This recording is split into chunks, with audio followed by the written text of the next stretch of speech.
Hey guys, now I'll answer the question of why we stood in a hole in a minute, but first of all, thank you to my husband's good friend Craig Meikle for this apple tree. Look Craig, we're growing apples, yay! This tree is the reason behind this video, kind of. Number one, if you're considering planting a tree or a bush or something like that on your property, consider making it edible. If you are thinking about chopping down an edible tree or bush or something that's on your property, maybe it's just getting a bit unruly or whatever and you want to hack it down and put something smaller and more manageable or whatever on, there's a couple of options that I would really like you to think about. Number one, the reason you're chopping it down, is it just because you've got so much produce you don't know what to do with it? Because if so, consider advertising, like somewhere on Facebook or just asking around your neighbours. You can knock on doors. Most people don't bite. Can't speak for everyone. Just ask around. If people want excess produce, I can almost guarantee you will get bites. You'll get people who would absolutely love to come over and strip your tree or even swap for some produce that they might have. Now, even if you live in town, you don't have to live in the country like we do. You only need a little section to grow a bit of fruit or whatever. Now, the other thing is, if you are going to chop it down, again, advertise, ask around, like our mate Craig did, and we quite happily drove out to his place and dug up this apple tree and planted it on our property because we were keen as mustard to get it, because a tree like this could cost you a good couple of $100 if you go somewhere like Mitre 10 or Bunnings or wherever to get it. See if anybody wants a tree like that. Generally, if people do, they'll be more than happy to come and dig it up, so a bit of free labour there if you're planning on doing it yourself anyway. Also, things that, we're growing raspberries along our fence line at the moment, and those things grow like weeds. They spread like wildfire. If you've got something like that, we actually obtained our raspberries because one of the friendly people in Oxford put a bucket during winter of dead looking raspberry plants, raspberries, free to a good home. And so we took a couple of those plants, planted them, and they've gone crazy. And so obviously that was something that had been growing like crazy in their garden. They've probably still got some, and they've spread the joy. We're having raspberries now. And there's also things like the free food stall. Many other small towns have that. Just look up, free food stalls and that sort of thing. We recently went up to the North Island and we stayed with my father-in-law for a couple of days. And he had these things called wineberries growing, and we'd never heard of them before because you just never see them anymore, or you don't down here anyway. Wineberries, they're kind of like raspberries, but a bit different looking, and people just got sick of them growing everywhere, I think, and either dug them up or poisoned them. So we actually asked my father-in-law, so Ivan, if you're watching this, don't forget, come winter, we want some wineberry clippings, okay? Send them down. Things like that are just kind of getting wiped from existence. Things like quinces.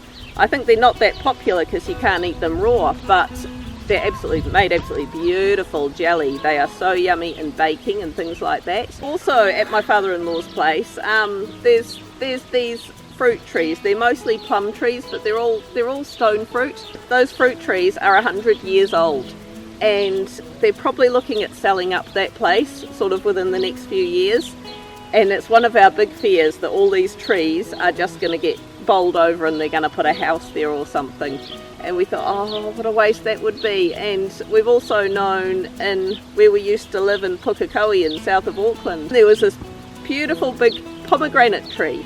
Yeah, we actually haven't seen the type before or since. They were like little miniature pomegranates. We actually drove past our old house and we saw that somebody had chopped down the tree. We're like, no, our pomegranates. The people who bought the house from us, they wanted to buy it to do up to then sell on. They chopped out everything to make it look bigger than what it was, to make it more marketable.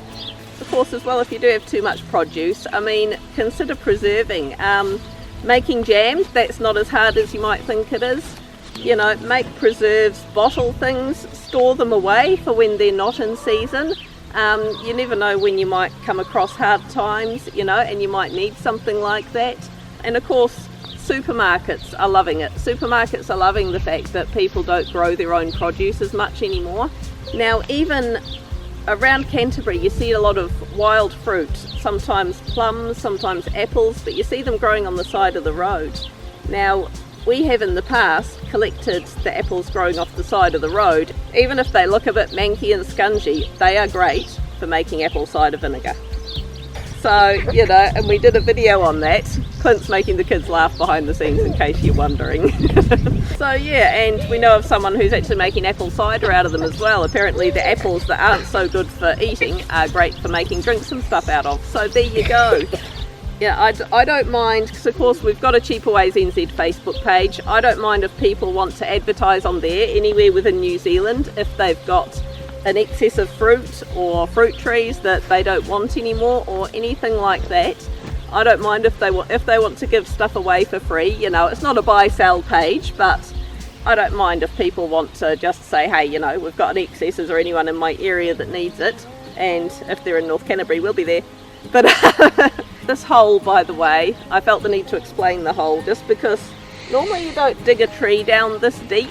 As you noticed, it's my knees are here, so you know the hole's about that deep. We dug this giant hole because we have very rocky ground, and once we had to kind of take the tree on short notice, and we dug this great big hole for it, and by the time we'd got all the good dirt out, sifted out all the rocks and stuff we'd got from the good dirt, this was as full as we could get it, and we kind of had to get the tree planted then and there, so it's just a tree in a bit of a ditch, so that's just the way it's growing. Unfortunately, at the time we were a bit more naive and we thought, oh, we could just, you know, bury it up to there sort of thing and she'll be right, but turns out no, you can't do that. It'll actually rot the trunk away doing that, so we know that now. But so it's just a tree in a hole. We've got a wee video clip that I'll show you in a minute of when we first dug the hole. It was quite amusing. So yeah, please share this video around, spread the word, just leave me a comment down below by all means, and yeah, have fun out there. Bye.